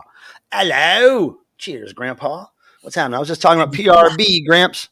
Mm-hmm. Zep in the house. I wish I could have stayed with you guys Monday. It looks like you guys had a great time Monday at the PRB with the karaoke and such. Yeah. Right on. Yeah, but hey, Gramps, what's happening? Gramps, you still coming to devotional or what? Is that still on the plan? I totally get it if you're busy and you can't, but I'm just curious. Hey, Tim. Yes. I'm going to go use the little boys' room. I'll be right back. All righty. Feed the masses. Okay, is he going to make it back or not? And no, Randy, I'm not falling asleep yet. But, you know. And hey, Roxy, glad you could make it. Randy, I don't know about all that. Michigan assholes unite at Deadwax. Yeah, I've heard that. You know, what are you going to do? Oh, my. Oh. So, I'm trying to think. Oh, yeah. Do we have any people that would like to make noise tonight? Because as usual, we need at least 2 others, and any kind of noise doesn't matter what, you know, as long as you just can bang 2 pots or whatever. Oh my goodness. Jerry Layton just recently entered. How's it going? Jerry Layton, what's happening? And yeah, Zepp Earl's here too. Zepp, what's happening, man? And if you don't know, me and Zepp hung out in Chicago again last month. It was really fun. He got to meet some Devos and some Roxy. I did wash my hands, Kamie. I certainly did. Put that up. I certainly did. In my new, what do you call that sink? The bowl sinks? Oh, yeah. There's a name for them. I think it's bowl. No, it's called something. Anybody know what those bowl sinks are called, y'all? I know there's a word for it. Okay, so somebody's going to give me advice on the voucher. That's good to know. And let's see if there's anything on the list I forgot. Well, while I'm thinking about it, I don't think it's not what holds the sink up. It's the actual basin. I think it's called a basin. Yeah, because it's not set in. It's a bowl that sits on top of the countertop. I mean, yeah, I know. I don't know. Basin sounds right. I don't know. Yeah, it's not pedestal because that's the thing under the. That's the thing that touches the floor, right? Yeah, it's got like your vanity. It's a bird bath. I think it's called a bird bath. That's got to be it. I got to tell you though, a Michael bath. I've had to teach Marty not to sleep in it. He likes to curl up in that thing and sleep in it, and it's just not made for that, Marty. So I can't let you do it. I'm afraid he'll break my only fancy sink I've ever had. So there's things coming up, and I'll just mention them now. The collective that I was a part of in the early 90s called Wiffle Fist. It was an experimental music and art collective of weirdos and basically people that nobody else wanted to hang out with. We did music and performances, and we had a 30-year anniversary in 2020. And now we're doing a little performance and kind of an art show at a local gallery called Lump Gallery from July 21st to 23rd. And on the 22nd, which is a Saturday, we'll be performing. I think Silica Gel, being me and Ian Shannon, may perform a few songs. Beatles, Beatless, one of the Wiffle Fist rock bands, they're going to be performing. Maybe some other surprises. There'll be lots of merch. There'll be lots of flyers and old press releases and all kinds of memorabilia from Wiffle Fist. So not a whole lot of people know Wiffle Fist. So it's kind of a very specific group of people who know what that is, but it's going to be interesting to see what happens. And I think Repetophile, of course, will be playing. And I've mentioned Repetophile. Repetophile is basically like the noise stream that we do at the end of this thing, but it's just a lot of repeating. I mean, what I do on the tape recorder here for the noise things is basically just Repetophile. Yeah. The love of repetition is how Repetophile breaks down, the name of that band. So that's coming up in July. Also coming up in July, my friend Jalen, I believe, is going to be flying out here to spend a few days. And we've got a rock and roll adventure planned. We're going to go to see in mid-July. We're going to go drive down to what's it called? North Carolina, Asheville, North Carolina, a very kind of fancy rich people town, I think, at this point in the mountains. But my friends Snooper will be playing there. And also, this is what makes the drive worth 4 or 5 hour drive, because Snooper's playing. And guess who's opening, Tim? I know you already know because I told you. My favorite new hardcore band that I discovered a year or two ago, Mutant Strain from Charlotte, is opening for Snooper. Oh my God, my mind almost exploded. And they're playing the next night in Charlotte, but I already have concert plans here in Raleigh with Jalen on that day. So I'm going to have to drive all the way to Asheville to see him. And then we're coming right back that next morning. And then that day we're seeing the 80s festival, the Uber, what's it called? Totally Tubular Fest, and Men Without Hats, and some other people are playing. I'm really psyched about Men Without Hats. And Jalen says, yeah, we are. And Anne is asking, wait, when? When what, Anne? When do you have to go to a rock show with me? Well, there's always rock shows coming up. I find out about some of these very last minute, which happened with Snooper and Mutant Strain, but that's going to be all the way to... That's what she was asking. When is that? I believe that is on the 12th of July. And then the 13th, we drive right back home early morning to be here for the Totally Tubular Fest at Red Hat Amphitheater in Raleigh, which is walking distance from my house, which is going to be great. Oh, wait, sorry. Yeah, Wiffle Fist. Thank you very much, Young. Yeah, I misspoke. It's this month. It's in June. Wiffle Fist is June 21st, 22nd, 23rd. So coming up soon. I've got to rehearse with Ian really soon. So yeah, June is Wiffle Fist. Sorry that I can't keep my notes straight. But look, here's what I'm looking at, you guys. So here's what I'm looking at. Written on some junk paper. There it is. So, I couldn't see June, July, my chicken scratch. Thank you. June. Toilet paper. Yeah, June at Lump, June 21st, 22nd, and 23rd. Wiffle Fist and all that weird stuff is going to be happening. And I can't wait. So, yeah, so Jalen's coming down. We're going to see Snooper, Mutant Strain. Next day, we're seeing Totally Tubular Fest. And then Jalen goes back home. And then I think on the 19th of July, I'll be going to New Jersey to see Aim on the Snivers on the 20th of July in New Jersey, and then coming back on the 21st. And I believe I will be accompanying my friend Jeffro from the local band Hank Sinatra, which I'm really excited about. So there's all this cool stuff coming up, and I'm going to get footage of all that stuff to post. Even though I can't monetize a lot of the stuff like Snooper or whatever, I still got it. I want to get it up there for you guys to see. My sister is coming from Texas on the 11th. Oh my goodness! I know it was your birthday too at PRB. It was you and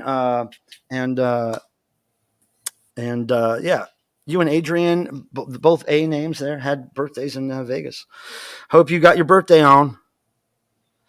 Oh, here you go. You're on a disco. You can, man. It would be cool if you were on a disco call. That's my disco call. What's that lyric from? Anybody know? Who can say it first? I know somebody's gonna know that. That's my disco call. Just those words. Somebody's gonna know. Man, I don't know. I'd say Donna. I'll give you another hint if you need it, but I think somebody's gonna get it. That's my disco call. Wait, 23rd. Yeah, I wasn't even there on the 23rd. Ann. Sorry about that. That's my disco call. Anybody know that lyric without Googling it? My birthday was 3 weeks ago. Why do you guys still have birthdays? Peter Graves got it. Yep, Ian Shannon. Hey, ladies. Ooh, that's my disco call. Yes, y'all. Wild Geminis. Y'all are wild Geminis, you and Adrian and Ann. Hi, Def Eric. What's happening, my friend? What is happening? Cool to see you. Hope you're doing well. Last video I saw, you're looking very fit. healthy. Let me know if you're ever coming to visit North Kakalaka again, Eric. That'd be really cool to see you, man. I met Eric out here, I don't know, a couple years ago when he was visitating. Hey, ladies, get a funky. All the ladies in the house. The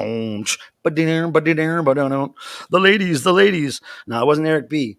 But, oh my God. Somebody's milking something, and I think Missy has something to do with it. I'm just going to guess. His name is not Shit Randy. Wait. His name is, he doesn't go by Shit Randy anymore. He gave that fetish up. Yeah. He's not into the scats anymore. Now he's thumbs up Randy. He's more into thumb play. He's Tickle Me Randy. Tickle me Randy, because here's proof. Here's his firstborn. That tickles. And his dad taught him how to tickle. That's why they had to be separated. They got to keep them separated. Not that I like that song. I don't want to make reference to that song, but it had to just come out. It did. It did. Milk this, you. Oh. That's a good shirt. Miss You, that should be your channel shirt. Milk this, you. It has to be a comment in that. Not milk this, you. Wait a second. That's a whole different thing. Milk this, you. Jeez. Yeah. Milking shit Randy. That's his new name. Oh my goodness. Joe Macho's birthday was Monday. Well, damn it. Everybody's still having birthdays. I gave up on that shit. I got bored with my birthday. Okay, there's no noise tonight, right? I'm guessing not. We'll get back to that eventually. Look, we're just getting back into the swing of things here with the stream. And I'm glad that we had something to talk about, because sometimes that's not easy. Now, I'm trying to look for anything else that I may have forgotten. No. Okay. Was there any mail? I haven't gotten mail in a minute. All right. I haven't been home, so thank God I haven't gotten any great mail. But I ordered some records, and when those records come, it's going to inspire me to do video, and I can't wait to show you guys what's coming. Not Young is canceling his next birthday. Cancel culture.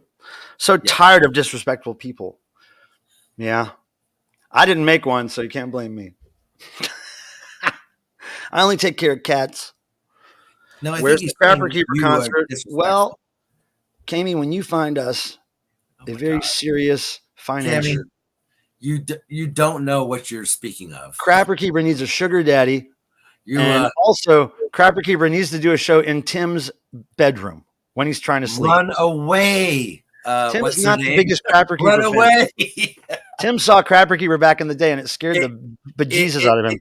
It harmed me, and it the dirtied him. Has been going on for like 40 years. If it helps, I'm turning 27 on the 20th this month. That does help 404 TV.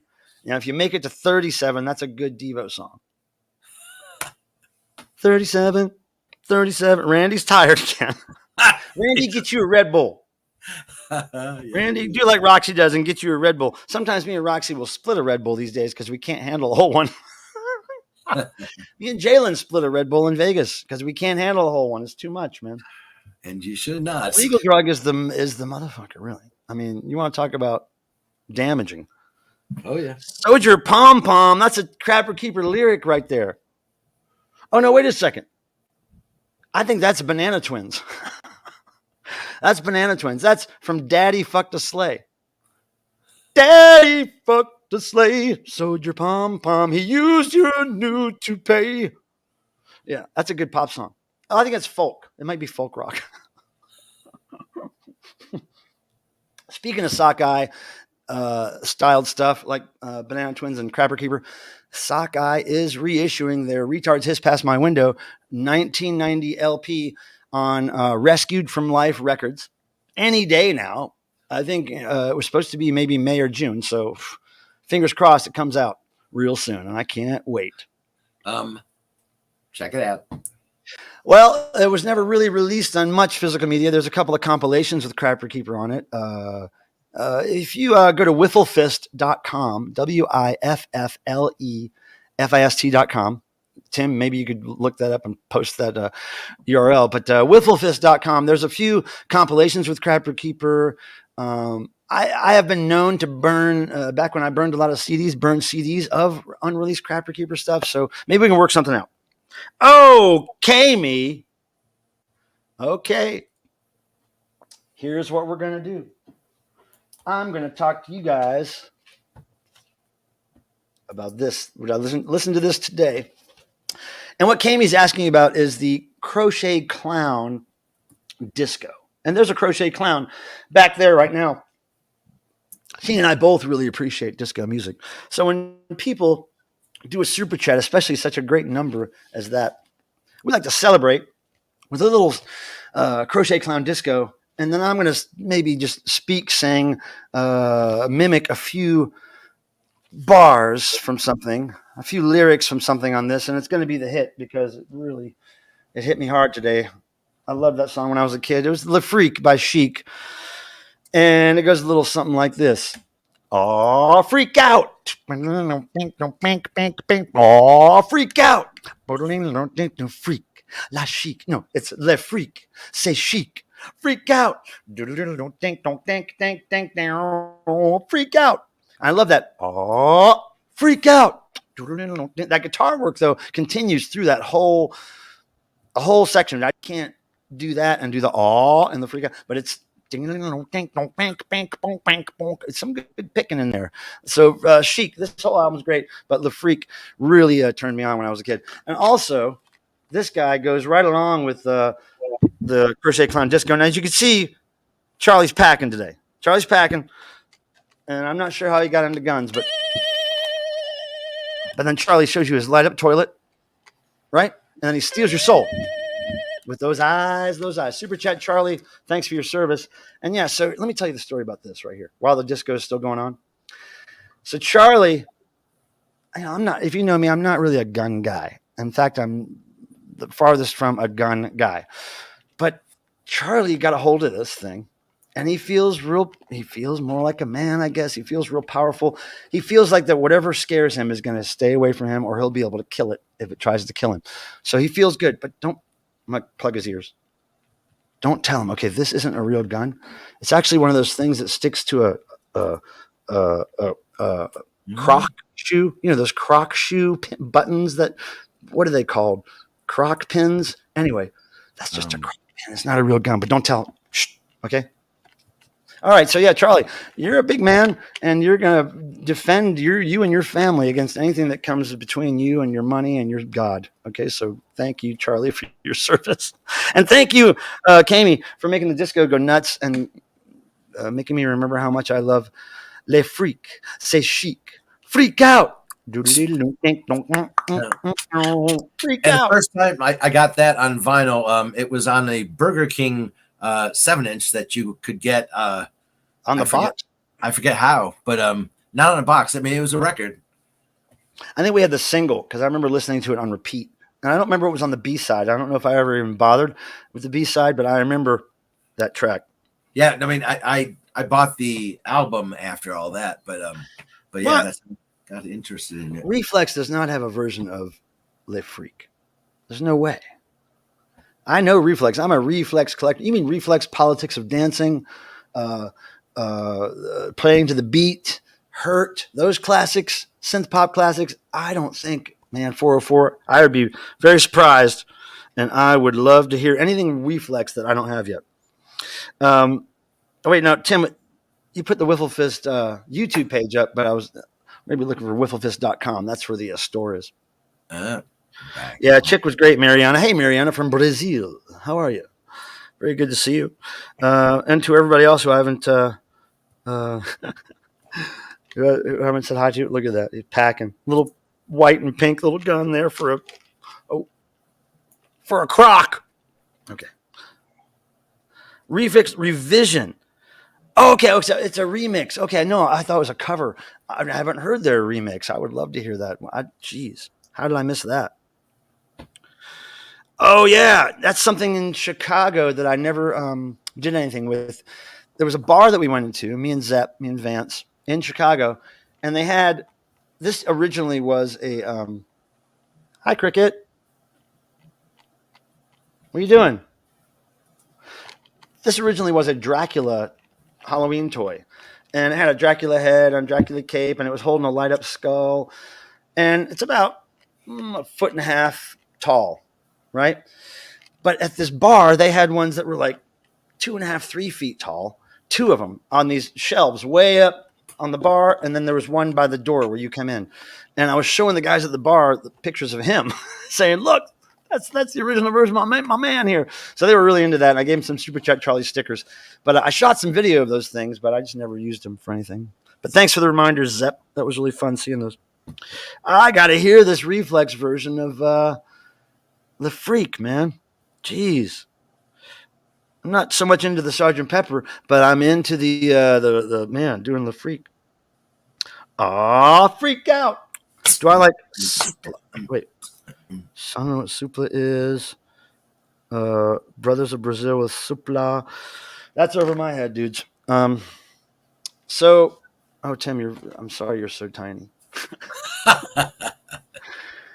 Tim, okay, we gotta have the background change for you. Yeah, I know. So, when are you coming? I'm gonna be there in September. Why do I have to change the background for you? Yes. Oh, it's my choice, though, right? I mean, that's the catch. That's the catch. If I come there and change your background, it might be fun. That might be fun. Well, it's gonna be fun, but maybe not for you. No, I think it might be. It's gonna be fun for somebody watching. Uh-huh. Now, they remixed Love Roller Coaster. What, Reflex did all that stuff? What? Wow. Is this something that they... is this the same Reflex that did Politics of Dancing and everything? I am flabbergasted. I'd love to hear them do Pretty Young Thing, Love Roller Coaster. Well, yeah, Love Roller Coaster out loud. Or maybe it was Reflex that did one of the songs and other bands did other ones. I'm a little confused, but I'm intrigued. Oh, so Adrian met somebody at the Punk Rock Museum at the Pennywise Garage that she was talking about. Supla, something. Yeah, I'm so glad that Guitar Wolf was the band that we got to see. I heard of a couple other bands playing there that day that I wasn't really familiar with. Say what? Joe Machos knows the song. Zuna! Hey! I was mentioning you earlier about the Butter Tuna band playing and at the devotional. Somebody here was asking Zuna at the start of the stream. They were asking, they were saying they might want to come to devotional and they were going to bring their teenage son or 11-year-old 14-year-old son. And they were wondering if it was a good place for teenagers or if it was just an adult thing. What do you think, Zuna? You were there last year for your first time at devotional. What do you think? Should he bring his child to the devotional? I don't know if it was your opinion, Zuna, in the chat. Laughing is a good, Come on, I get to be the bad influence for people's children. That's why I don't have and yeah, like everybody, yeah, he says that. Yeah, it's not really the case. In the eye of the beholder. Perhaps. Okay, so it's the one song. Okay, it's the one song Reflex did. Oh, here Zuna's reply. Definitely 100% bring them. Let that boy have the experience of devotional. Cats, not kids. A good way to follow that up. Right on. Yeah, it's always the case. Cats, not kids. Oh, boy. Tim, we haven't done this in a minute. This is nice to see everybody. Lots more people here than I expected to remember that we did this thing. Now I'm trying to revamp this over here and see what we're doing, how the algorithms are going to be like in this one. All right, peoples. It looks like we're good. We have a sufficient amount of likes on this video, which I think is going to mean that the algorithms will throw this at some unsuspecting, soft little minds. Yeah, get it. I know Miss U is here. And she's saying hi to Tim. Dude, you know, Michael Proskin. Nice. Hey, Mike. From Chicago. He's going to be at devotional. He's going to be supplying some delicious deep dish pizzas for interested devotees. Let's go, says Miss U. Hellcat, you have missed nearly 2 hours of the dork side. And it was very dorky. For some people, is something to be avoided. Most. But not me. I love it. Most is what I hear. I'm loving the. Hey, Zuna, if you tell Butter Knives we said hello, that'd be great. We're looking forward to your performance at Devotional, Zuna and Butter. I can't wait. And I've been seeing little practice videos on the socials, and very, very excited. Wow. Beyond really that, have to have some merchandise. I gotta buy a butter tuna. like all the artwork and stuff, like gosh, butter tuna T-shirt, y'all. Yeah, I mean, I'm telling you, like the stuff you guys have been putting out. Tim's telling you. I'm in line. I want it. That's great stuff. Right. Oh, that's why it turned off earlier, Tim. This light has a timer on it. What does? This light has a timer. It looks kind of like a power button, but it's a timer button. I just figured out. So that's why earlier when we were testing the mics, it turned off. Huh. For Christ's sake. Oh, 404 has a weird story. Hold on. Here's a weird story. I found a cassette tape of Oh No, Stephen on a dumpster dive the other day. What? That's the greatest way to find it. Can you? Wow. Take a picture of it and send it to me. That's really cool. It's very rare to find Devo in the garbage. That's amazing. Oh, we mentioned it before your ass got here, I think. Yeah, we did. This is the most undorky. Well, you better turn it up, Ms. You. Okay, Zuna. Also, Plumber, I was wondering, I'm guessing yes, but for the tickets, do me and Butter Knives need tickets? No. Hell no. You wouldn't need tickets if you weren't performing. I got you. If you guys make that journey, and if you I got you. You're so dedicated to the cause, Zuna. We got you. Don't worry about no damn ticket. You just trade me for butter tuna merch. Yes. I can't wait. Yeah, think about it. Think about it. We do all want that. Mm-hmm. Right on. So, what have we learned tonight, Tim? What's this? I think we've learned that. I'm learning I need another beer for the next 20 minutes. You've been gone for a little bit. In more ways than one. Well, I was in bed for days in a row, and that drives me nuts because I'm not that. But everybody, like before the tour, like we always talk. We didn't even talk because like he didn't have a voice. Like he had to. No, I had a voice before the tour. I was just sick with a cold, and then when I got back from tour, something about that flight back, those connecting flights, because I went up and down, and it really screwed my sinuses up. I was hearing all kinds of crackling and wheezing in my ears. It was like you don't always have to bob, Mike. Well, if your head keeps pushing my head, I mean, if your hand keeps pushing my head, I can't. What am I going to do? 2024, I get it. But anyway, so it was the up and down. It totally screwed my sinuses. And then I got home, and the day after I landed, I was like, I didn't have a voice. And then coughing started again, and it kind of just relapsed. But hey, man, I'm not laying down constantly anymore, and I'm really glad about that. My dorky meter is not broken. Oh, you missed. Zuna was asking a question. Damn, sorry. Here's what you do, Zuna. You email me a list of everybody's name, and you're on the guest list. Don't worry about it. We appreciate your dedication to the cause. We need the young blood. We need the young blood in the devotional. Offset all these old people. Young, skinny whippersnappers in there doing rock and roll. That's what we need. Doing the right rock and roll. Yeah, just make sure you make at least one medium and one large T-shirt because I'm going to get one or both of those. and XL, please. And you might want to make a diaper for Tim. I don't need a diaper, but I think Michael might. I don't need a diaper, but I will collect it to me so I can secretly send it to him. I will collect a diaper, but I don't necessarily need a diaper. Oh, I mean, I saw a Crabber Keeper. That was 30 years ago almost now. I'm still in therapy. And that diaper's still full. Oh, yeah. It's never been emptied. On purpose. It's collectible. All right. Look, we did it. We talked about all this stuff. Oh, we did. Look at that. All that. Boom. Done. 404's got a roll. Have a good one, Spuds. Hey, buddy. 1:45 a.m. Thank you for watching, 404. We appreciate you, man. Thanks for the information for about Reflex cover remix. I never knew that. Yeah. Pardon me. The son of the So Good has finally joined us here. Well, hey, son of the So. Depends. That means diapers. Yes, it does. Load did diaper. That's the shirt that Boogie Boy threw in the audience. Wow. Okay. In this next 15 minutes, Tim. Yes. How do you want to spend it? What's your idea? I think that Illusionary just stepped in the house. Look. He's the I am the sun. Look at this.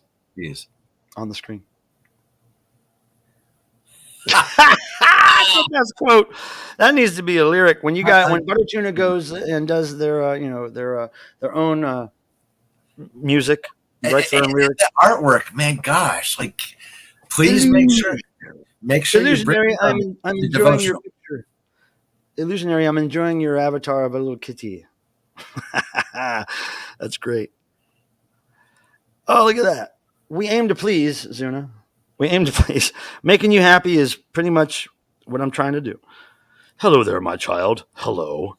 That's creepy. I like it. I like what this is going on this channel. Creepy dad and son stuff. I'm digging it. And even Charlie. Yes, that's where he digs. See?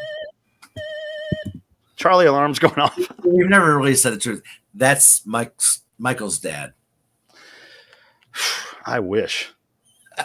I wish, man. Come on. No competition there. No competition. Come on. He's going to legally adopt me, this guy. Well, you legally drop him. I have dropped him before. He survived. Yeah, I know you have. And he's packing. Oh. Don't mess with him. He's packing. Pilmer, I have a package to send you. I just found it under a few boxes. Damn, I packed it a few months ago. Is it more children? Yes. I think it is. If you stop having sex, Randy, you'll stop making children. I swear. Yeah, Deadwax, I am so... You get me so excited when you talk about sending me a package, because every package you've ever sent me over the years has been so, as the kids say, sick. I was going to say, awesome. You talking about Dead Wax's package. Like, he sends it to me in a box. But I think you need to do that privately. Well, we do. Yeah. And it's called Power Pop and Garage Rock. That's what he sends me typically. And he's hit me to a lot of great. So you rock in the garage a lot. A lot of garage punk stuff. Singles, 7-inch singles, namely, and great stuff. He knows his music like no other. And I wish, even though I don't get to watch a lot of YouTube these days because I've been traveling, I miss Dead Wax playing music. I was dropped as a baby a few times. I think it helped my current music taste. Well, yes. Yeah. Because it just, you're dealing with a different deck of cards than the normies, as they say. Tim has the Johnny Rotten Biff again. Well, that's a constant. That's a constant. What do you have, Randy? Come on. I think Tim might wear the same size T-shirt as Johnny Lydon too. Not currently. I have no idea. Yeah, he's a little bigger than he was a little bit ago. Well, you got some catching up to do then. No, sir. No, don't call me sir. Where do you think you are? You're not in the military anymore. You were long far gone from the military, Tim. No sirs anymore. No sirs. And that military haircut, you don't need to do that anymore. It's not military. It's military enough. Johnny Lydon's military as hell. You can't do that. Make it orange, please. I might. And your eyebrows. I mean, like, because your beard's already orange. For a real reason, I would do that. I don't give a real shit. Reason is the Michael Pilmer YouTube show. No. I need to, Or a real reason. You could talk about reel-to-reel tapes. Well, don't forget, like last time we were invited for dinner at his house, and we couldn't make it. What's that? We were driving. I know. It's like, dude, like, what the hell? Talk to Grandpa about it. She's here. How do you tell Johnny Rotten that you can't make it to his house for Say dinner. it's physically impossible for us to get there in time. Thank you. Hold on. But I wanted to so bad. God. Oh. And then like the second time he tried to invite us again, and there was something like with airline stuff screwed us. I don't believe there's an invitation until I see it. People can tell me all the time, all day long, somebody's inviting me something. Okay. John, okay. What he's referring to is, yes, we were invited through someone else. So, as far as Tim knows, I don't know if that's even real. I don't have any proof of that. Tim, are you growing a mohawk? It's a faux hawk. Yeah, it's. Hi, Cricket. I think that's you hear that? You hear that? No. Cricket, come here. She's meowing. Come here, Cricks. Meowser was up earlier. She stole my seat for most of the day today. I'm glad I have it back. Hey, what's blowing? I think she's seeing something blowing you. Oh. I don't see anything. It's a faux hawk, says Wyoming Dave. Yes. Faux hawks are just too wide. They're kind of like a military haircut that hasn't been trimmed in a while. No, but like the reason I do it is because it can be multiple things. Cricket. Well, make it multiple things. Come on. And I do. What's another thing it could be right now? Anything else? I do the comb over that you knew me when I was youngin'. The Hitler? No, I don't know. Do the Hitler, but well, he had kind of that just hair on top of his head thing, but he would swoop it over, right? Real wet looking. No, he had no hair, so that's called a comb over. Well, but didn't you just call it a comb over? You could do it though if you wanted to. You could do a nice Hitler haircut. But like, I don't need a comb over. Kami, what you know that I don't know is Dead Wax streaming at 9. My goodness. Oh, and we haven't seen Mr. Bizarro. Yeah. Wait. Whoa. Yeah. I heard from him a week or two ago. Hope he's doing well. Huh. I haven't been able to catch his streams. But no, check this out. I'm not going to be traveling very much in June, July. So I'm going to be streaming more, making more videos, and getting back in the swing of things. Uh-oh. Oh, my goodness. All the so good. You're going to make me turn on the Crochet Clown Disco. And he's going to sing a new disco hit. No. It's all the freak today. Tim's going to sing a new disco hit when hell freezes over. Okay, here we go. I'm going to talk to you guys about disco, and I'm going to talk to you about it by speaking a few lines of Chic, Le Freak. Here we go. Oh, freak out. Don't think. Freak out. Don't think, don't freak. Let's say chic.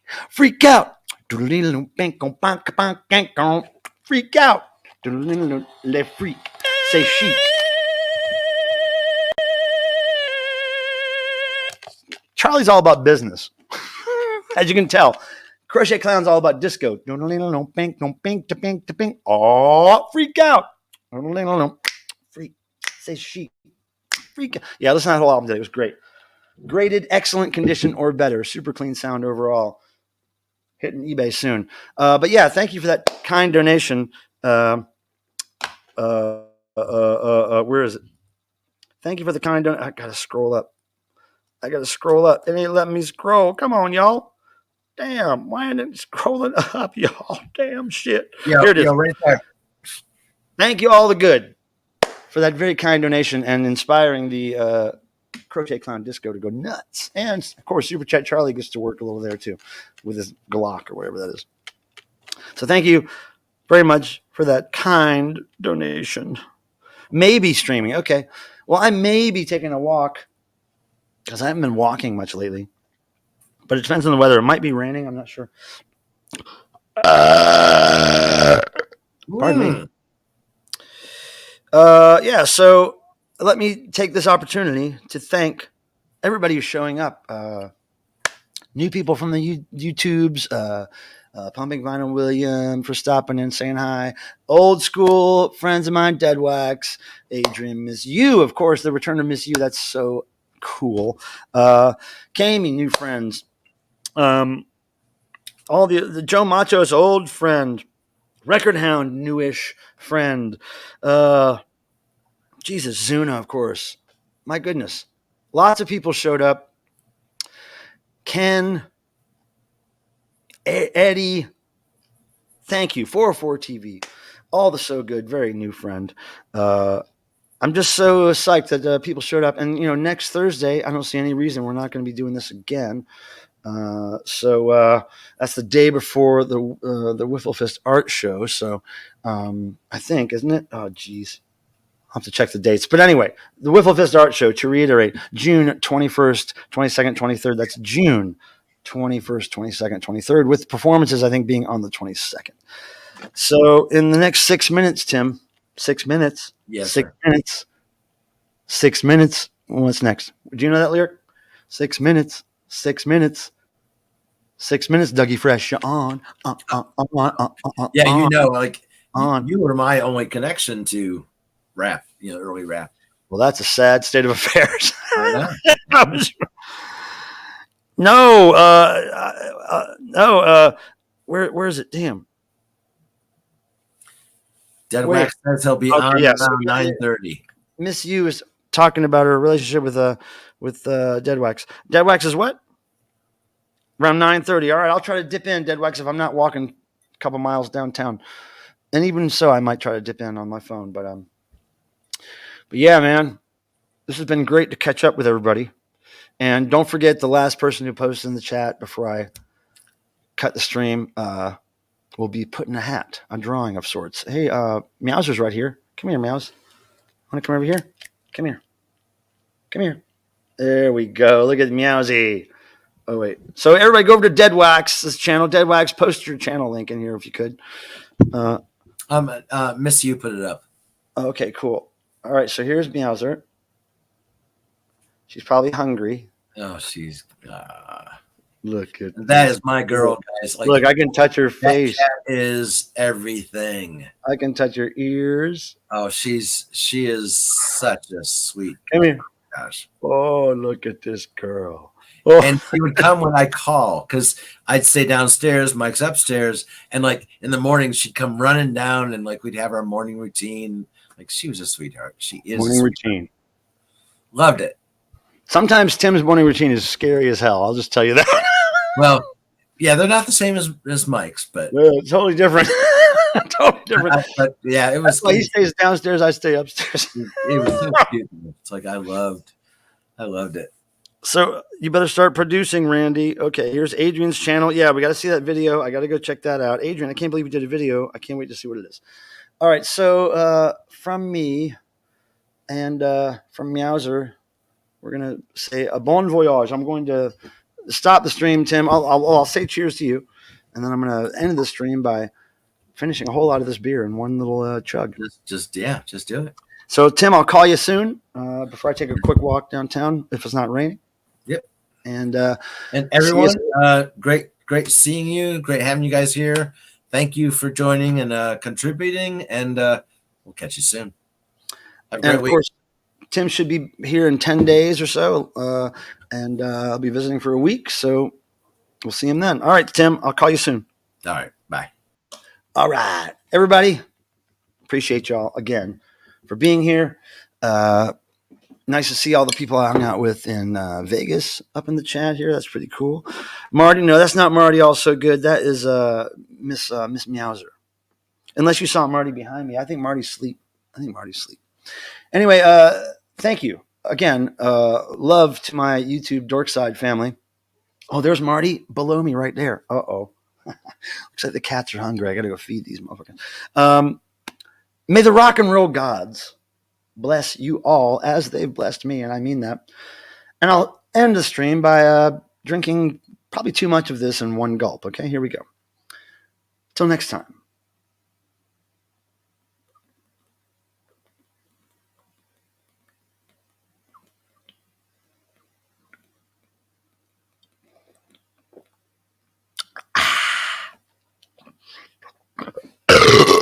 Ooh. Pardon me. Bye.